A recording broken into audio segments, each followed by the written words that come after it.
వందే మాతర గీతం రచించి 150 సంవత్సరాలు పూర్తయిన సందర్భంగా రాచకొండ కమిషనర్ కార్యాలయంలో ప్రత్యేక కార్యక్రమం నిర్వహించారు. రాచకొండ సిపి సుధీర్ బాబు ఆధ్వర్యంలో కమిషనరేట్ సిబ్బంది అందరూ కలిసి వందే మాతర గీతాన్ని ఆలపించారు. ఈ సందర్భంగా సిపి సుధీర్ బాబు మాట్లాడుతూ వందే మాతరం గీతం స్వాతంత్ర సమర సమయంలో ప్రజలను ఒకటిగా చేర్చడంలో చాలా పెద్ద పాత్ర పోషించిందని తెలిపారు. ఈ గీతం దేశ ప్రజలలో దేశభక్తిని నింపి భిన్నత్వంలో ఏకత్వం అనే భావనను పెంపొందించుతుందని చెప్పారు. అలాగే దేశవ్యాప్తంగా వందే మాతర గీతం 150 ఏళ్ల వేడుకలు జరుగుతున్నాయని, తెలంగాణ ప్రభుత్వం ఇచ్చిన ఆదేశాల మేరకు రాచకొండ కమిషనరేట్ లో కూడా ఈ కార్యక్రమం నిర్వహించామని సిపి తెలిపారు. ఇండియన్ ఫ్రీడమ్ స్ట్రగుల్లో ఎంతో ఉన్నతమైనటువంటి స్థానం ఉన్నటువంటి నేషనల్ సాంగ్ వందే మాతరం. ఇది 150 years అయింది. దీని సందర్భంగా కమమరేట్ చేస్తూ కంట్రీలో ఉన్నటువంటి అందరం దానికి రెస్పెక్ట్ పే చేస్తూ మన నేషనలిజం పెంచింది. మన ఇండియన్ ఫ్రీడమ్ స్ట్రగుల్ టైంలో ప్రతి ఒక్కరి నోట ఈ పదము, ఈ పాట వచ్చింది.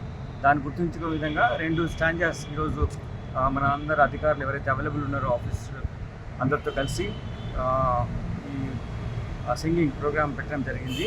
2 స్టాంజాస్ అఫీషియల్గా మనకు కమ్యూనికేట్ చేసినది వాళ్ళతో, అందరితో మేము మా జాతీయ భావాన్ని, మన భారతదేశం ఉన్నటువంటి మన దేశభక్తిని భాగంగా మన తెలంగాణ రాష్ట్రంలో జరుగుతున్నటువంటి కార్యక్రమంలో భాగంగా ఈరోజు అందరం స్టాఫ్ అంతా కలిసి ఈ Vande Mataram song, national song పాడడం జరిగింది.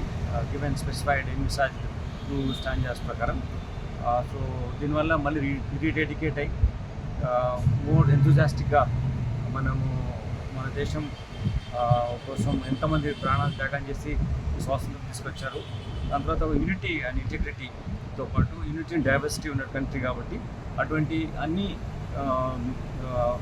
కంపోనెంట్స్ అందరికీ ఈక్వాలిటీ ఉండేటువంటి దేశంగా కాన్స్టిట్యూషన్ ఉన్నటువంటి ప్రియాంబుల్ ఏదైతే ఉందో దాన్ని అనుగుణంగా మనం అందరం ఉండాలి. కాబట్టి ఈ వందే మాత్రం మాకు చాలా స్ఫూర్తినిచ్చింది. మా అధికారులందరూ కూడా ఉత్సాహంగా పాల్గొన్నారు, మీరు కూడా చూశారు.